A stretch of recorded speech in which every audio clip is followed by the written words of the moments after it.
Об утверждении положения о лицензировании деятельности по торговле оружием и боеприпасами. Министерство внутренних дел Республики Абхазия, руководствуясь частью 1 статьей 11 Закона Республики Абхазия о лицензировании отдельных видов деятельности и постановлением Кабинета министров Республики Абхазия об утверждении перечня органов исполнительной власти, осуществляющих лицензирование конкретных видов деятельности и формы бланка лицензии, в целях регулирования вопроса торговли оружием и боеприпасами на территории Республики Абхазия представила на рассмотрение проект положения о лицензировании деятельности по торговле оружием и боеприпасами, который регламентирует порядок получения лицензии на осуществление деятельности по торговле оружием и боеприпасами, устанавливает общие требования и условия, которыми должны соответствовать соискатель лицензии и лицензиат, порядок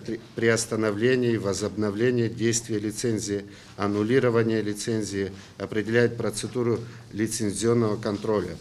Проект разработан в соответствии с действующим законодательством и согласован с заинтересованными ведомствами. Порядок выдачи лицензии на приобретение гражданского оружия, порядок выдачи лицензии на приобретение спортивного оружия. 1 марта 2021 года вступил в законную силу закон Республики Абхазия об оружии, в соответствии с которым необходимо было разработать ряд ведомственных нормативно-правовых актов, регулирующих оборот оружия, и представить на утверждение в Кабинет министров Республики Абхазия. В настоящее время на утверждение вам представлен проект «Порядок выдачи лицензии на приобретение гражданского оружия и лицензии на приобретение спортивного оружия». Данный проект был разработан Министерством внутренних дел и согласован с заинтересованными ведомствами. Проект разбит на два приложения. Первое приложение, из которых регламентирует выдачу Министерством внутренних дел лицензии на приобретение гражданского оружия гражданину Республики Абхазия. Второе приложение регламентирует выдачу лицензии на приобретение спортивного оружия юридическому лицу, основным видом уставной деятельности которой является деятельность в сфере физической культуры и спорта, связанного с использованием спортивного оружия, или в сфере оказания услуг по обучению граждан обращению с оружием по проведению тренировочных стрельб. Сам документ объемный. В нем расписано практически все. Осталось соответствующим службам неукоснительно выполнять этот порядок. Если порядок будет выполняться, и проблем станет намного меньше. Там не помогут ни дяди, ни тети, ни мамы, ни папы, ни связи, ни соседи, никто. Вот такая задача стоит перед Министерством внутренних дел, перед Минздравом и другими службами, которые задействованы в реализации этого документа. Уважаемый Александр Золотинскович, уважаемые коллеги, данный вопрос повестки дня об утверждении уполномоченного центрального органа в области наименования географических объектов обсуждался с нашими коллегами, юристами внутри министерства. Вот, соответственно, мы направили наше мнение, да, и считаем, что на данный момент специалистов, которые могли бы взять на себя такую ответственность в области наименования географических объектов, отсутствуют. Соответственно, мы предусмотрели возможность создания дополнительного подразделения, да, в Министерстве просвещения и языковой политики. В России, например, это Росреестр. Нам кажется, что на данный момент такой возможности нет, ввиду, может быть, и финансовых ограничений. Да? Если мы договоримся о том, что мы готовы, да, расширять, финансировать данное направление, мы, конечно, готовы рассмотреть изменения по нашим положениям. Что мы могли бы сделать? Предложение такое. На данный момент нам кажется, что мы могли бы согласовывать эти наименования. Как вы знаете, существует проблема, я уже не раз обозначал ее главам районов, существуют ошибки в наименованиях сел, рек по центральной нашей трассе. Вот. И этот вопрос никто не согласовывает. Автодор самостоятельно делает эти знаки, устанавливает их, и, к сожалению, там есть ошибки грубейшие. Поэтому этот вопрос можно было бы согласовывать с министерством в этом плане. Никаких дополнительных финансовых затрат не потребуется. Это как бы такое первое предложение. Наше министерство в случае принятия данного решения будет наделено правом представлять Кабинету министров проекты программ, госпрограмм в области наименования географических объектов. Там можно будет говорить и о расходах, и понимать структуру расходов, и объем работы, который будет выполняться министерством в рамках данных программ. Также министерство будет обязано представлять в Кабинет министров проекты нормативно-правовых актов в этой сфере и вести реестр сам непосредственно. Списка недвижимого имущества есть ранее арендованные отдельными лицами цитрусовые насаждения. Какова их судьба будет? Они, насколько я знаю, опять претендуют его арендовать, а когда 190 гектаров высвободившиеся от колхоза земли будут распределены по ближайшим селам, границы не определены, я не знаю, каким образом дальше действовать после того, как это будет ликвидировано. Местные органы возьмут на баланс, скажем, район, а дальше по селам или как будет распределена судьба этих насаждений. И вообще, если это возможно, если это к месту сейчас, мы в курсе, что у нас появились инвесторы, которые готовы закладывать большие территории цитрусовых плантаций. Можем ли мы использовать эту территорию для того, чтобы представить инвесторам рассмотрение данного проекта? Потому что там, где были цитрусы, это уже давно в советских времен изученные территории, подходящие под них. Мы передаем не в частные руки, а мы передаем муниципальным властям. Это государственные органы управления. И то, что говорит Беслан Цибович о дальнейшем ее использовании, можно согласовывать на местном уровне и с ними какие-то арендные, так сказать, договора заключать. И с коммерческими структурами это не запрещается. И такой вариант тоже возможен. Либо можно сам проект постановления дополнить соответствующим пунктом, где Министерство сельского хозяйства просто поручить дать какие-то предложения по дальнейшему использованию этой территории в части использования по назначению. Проект распоряжения Кабинета министров об отмене акта о передаче имущественного комплекса завода железобетонных изделий в поселке Бзыпта Гагарского района. Данный акт был принят еще в 2019 году с нарушением действующего регламента. Поэтому мы просим данный акт отменить. Он предполагал передачу объекта госскому имуществу. В случае принятия данного решения объект останется в структуре Министерства экономики Абхазстроя. Данный акт в свое время не был согласован с Министерством экономики, с Абхазстроем. В то время они были не согласны с данным решением. Просим поддержать данный проект. Отменяем и что восстанавливаем? То, что данный объект был в собственности Абхазстроя. В принципе, по факту ничего и не произошло. Так объект и остался в структуре Абхазстроя. Оно было не исполнено, в принципе, даже. Позвольте представить на рассмотрение правила предоставления субсидий редакциям периодических печатных изданий и организаций, осуществляющих телерадиовещание, за исключением госучреждений, финансируемых из государственного бюджета. Данный проект решения предполагает, что государственное финансирование в размере 50 тысяч рублей будут получать юридические лица. Данные средства в законе о бюджете на 2021 год предусмотрены. Данным проектом прежняя редакция, прежний акт Кабмина признается утратившим силу. Прежняя разница между новой редакцией и старой, скажем так, то, что теперь только юридические лица могут получать поддержку государства, независимые СМИ, в размере 50 тысяч рублей. Вопрос номер 14. О составе комиссии при Кабинете министров по регистрации и компенсационным выплатам вкладов, внесенных в Сберегательный банк Республики Абхазия до 14 августа 1992 года. Состав комиссии из 4 человек. Замена произошла от Сберегательного банка в составе комиссии. 4 человека состав комиссии. Просьба поддержать данное решение. На рассмотрение вносится проект постановления Кабинета министров об утверждении перечня объектов, подлежащих строительству, ремонту и реконструкции в 2021 году за счет средств республиканского бюджета. Коллеги все знают, что данная сумма предусмотрена в рамках республиканского бюджета на финансирование в 2021 году.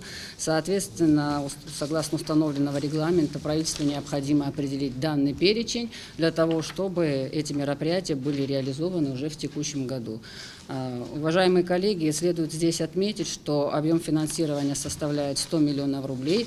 Значит, в перечень вошли объекты, относящиеся к категории инфраструктурных, и это вопросы, связанные с водоснабжением, с энергетикой, а также ряд объектов, относящихся к собственности, государственной собственности и находящихся в управлении соответствующих министерств и ведомств.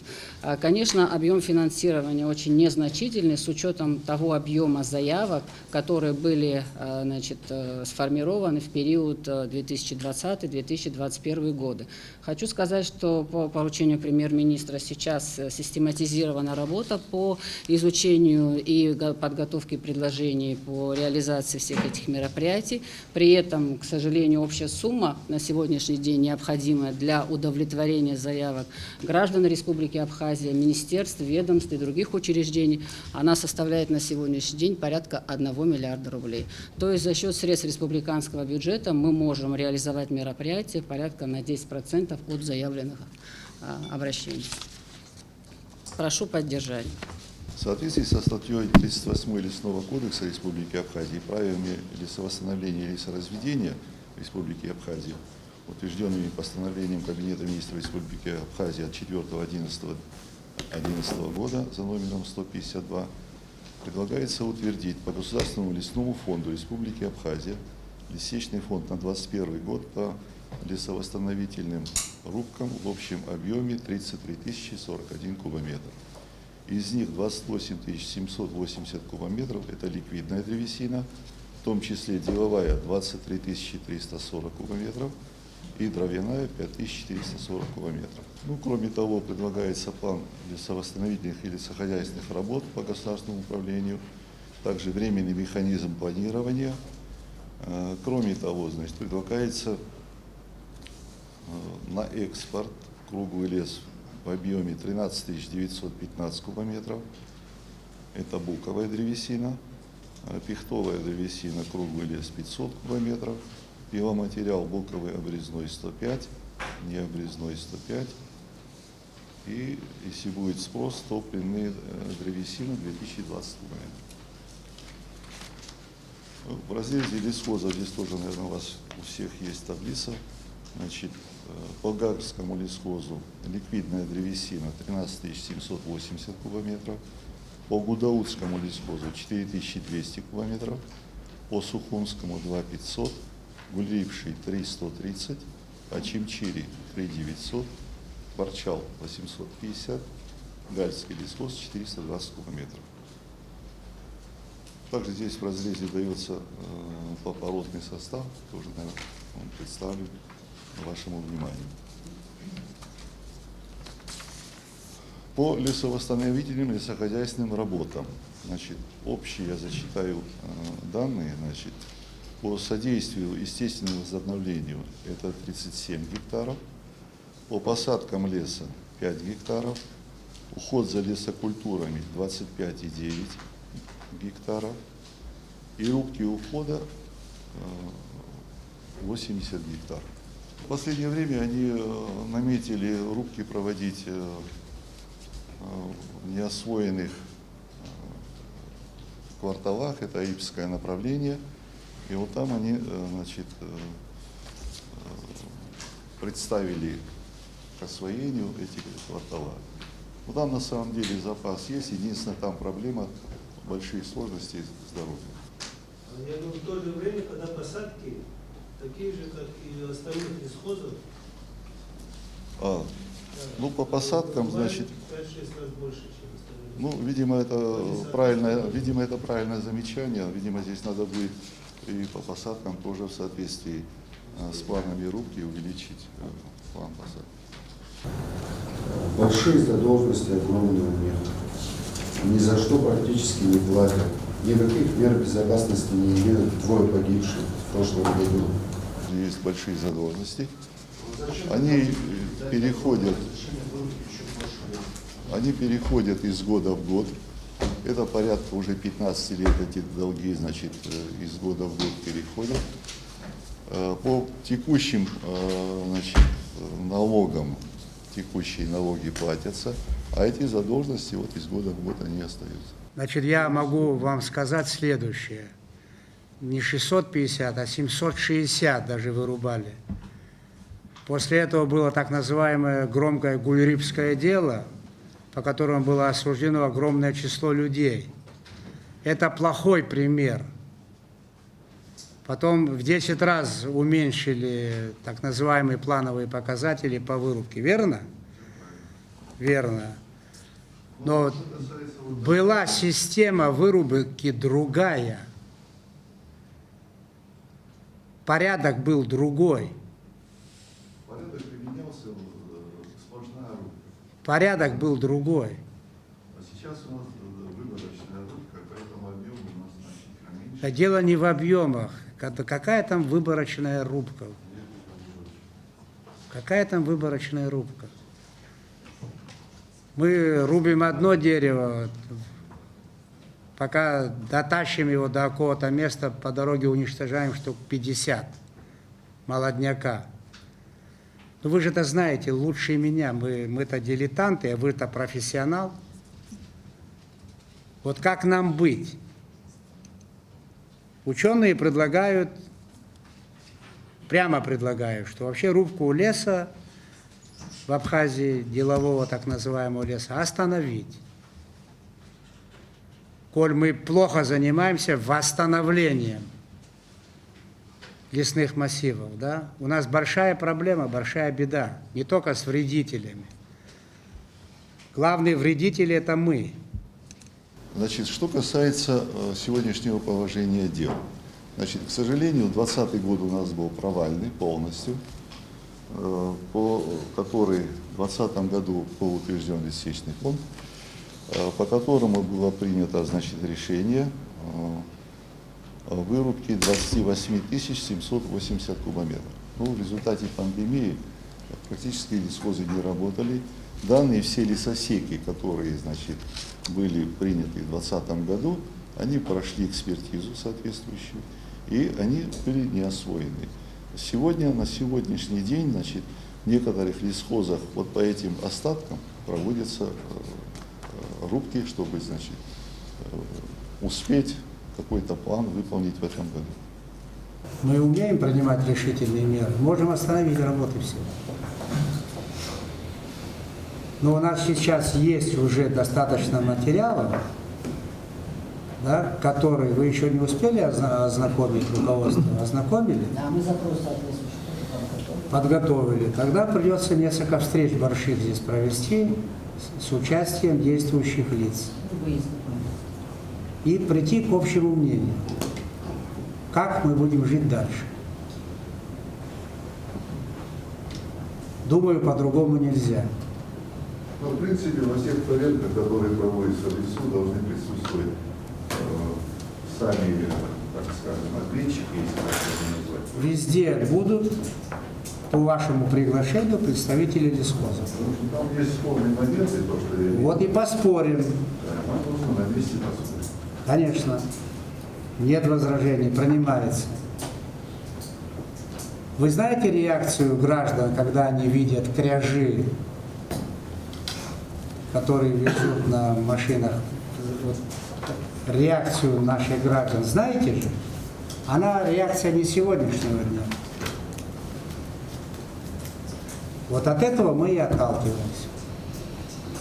Надеюсь, это вашу профессиональную честь никак не ущемляет. Мы же требуем с граждан, с юридических лиц ответственности, да, чтобы они платили за потребленную электроэнергию. А почему за это не платят наши ведомства, назову одним словом? Это министерство, подведомственные им учреждения. Список здесь вот есть, на 90 с лишним миллионов. Это забывчивость, это отсутствие средств или это безответственность? Ну, с учетом того, что мы получаем каждый отчетный период рост задолженности по тарифам и ценам, которые регулируются правительством, так называемых естественных монополий, да, в наших компаниях, скорее всего, мы придем к решению, что эти средства из общих расходов бюджетных смет тоже найдут свою определенную окраску. Их трогать нельзя будет. Вот они будут идти хронически. Средства, они окрашены, их нельзя никуда будет самому распорядителю, руководителю ведомства направлять на другие цели. Потому что подобные расходы сегодня, они находятся в общих расходах, и руководитель, соответственно, сам принимает решение по направлению этих средств.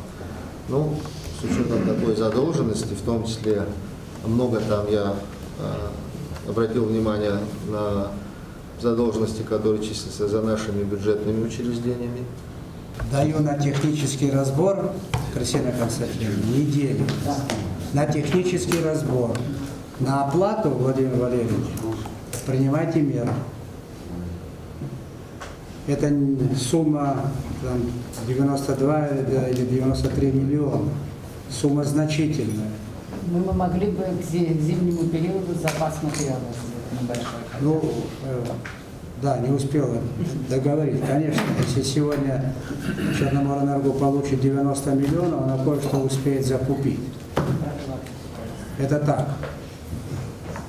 То есть все скапливается из вот таких якобы незаметных мелочей, которые соседствуют рядом с нами. Конечно, этого явно недостаточно. Я повторю то, что говорила Кристина Константиновна. С резолюцией бумаг подобного рода около миллиарда сегодня лежит. Около миллиарда. Попробуем маленькую часть сделать. Дальше надо зарабатывать много денег в этом году и пытаться снимать срочные неотложные вопросы. На подстанции Очимчира-Тяга произошел пожар в результате замыкания. Соответственно, сгорело распредустройство тяговой подстанции, в результате которой часть города Очимчира и 5 сел были обесточены. Значит, была создана комиссия, соответственно, которая будет проводить служебное расследование о причинах возгорания и, соответственно, ущерба, который, значит, в результате пожара нанесен. Значит, к ночи вчерашнего дня и города Очимчира, и, соответственно, все села, которые были обесточены, им была подана электроэнергия по временной схеме. На данный момент пока работает все без перебоев. Значит, что касается последствий пожара и технической схемы ее восстановления. Ну, как я и сказала, пожар повредил полностью все распредустройства, которые были, значит, в тяговой подстанции. На сегодняшний день подготовлена техническая схема ее восстановления. Значит, 2 трансформатора, которые находились на подстанции, не повреждены, они в рабочем состоянии. Значит, соответственно, у нас по 2 подстанциям, по Гудауте и по Сухому, в рамках реконструкции, которая проводилась, в том числе в 2019-2020 году, есть резервные ячейки, которые, скорее всего, будут перераспределены по согласованию с вами для установки в Очимчирскую подстанцию и, соответственно, релейная защита. Предложение Черноморэнерго сформировано. Сегодня в 3 часа я провожу там совещание, на которое они доложат, значит, обстановку и, значит, техническую схему реализации мероприятий по ее восстановлению и, соответственно, сроков ее восстановления. То есть вы приглашаете телевидение и прессу туда в 3 часа? Да, я в 3 часа буду там проводить совещание. Хорошо. А что за мусоросвалка была на этой подстанции? Мусоросвалка. Такая радующая душу. У нас вообще проблема фантастическая проблема с твердыми бытовыми отходами, со свалками. Судя по тому, что видели, да, и сейчас необходимо Потому что на провести подстанции, проверку которая по в всем реестре остальным. Черноморэнерго числится одной из лучших, мусоросвалка. Кстати, она была восстановлена 5 лет назад. Я имею в виду само распредустройство. Ремонту станция, конечно, не подвергалась, но то, что мы там видели, конечно. Что там, специально собирали твердые бытовые отходы, мусор и складировали? Судя по всему. Единственное, что могу сказать, они по нашему поручению проводили профилактические мероприятия на Черезгаговского района, но, судя по всему, не успели дойти до замены в Очимчирском районе. Опять человеческий фактор.